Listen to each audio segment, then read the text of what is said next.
কাফের বেঈমানও তো বুঝে পরকাল, তুমি বুঝো না কেন?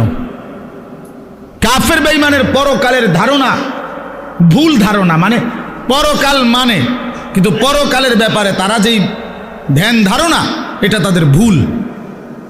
কিন্তু আমরা মুসলমান, আমাদের পরকালের ব্যাপারে বর্ণনা একেবারে স্পষ্ট।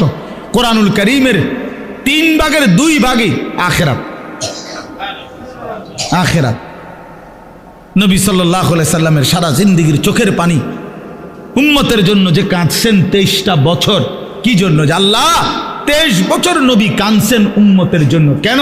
দুনিয়ায় যেন বাত মাসে কষ্ট না পায় উম্মত, এজন্যই তো না? কথা বলে, উম্মত যেন বাতে মাসে কষ্ট না পায়, দুনিয়ায় বউ বাচ্চা লইয়া যেন সুখে চলতে পারে, এই জন্যই তো নবীর 23 বছরের চোখের পানি, নাকি? তাহলে কি জন্য?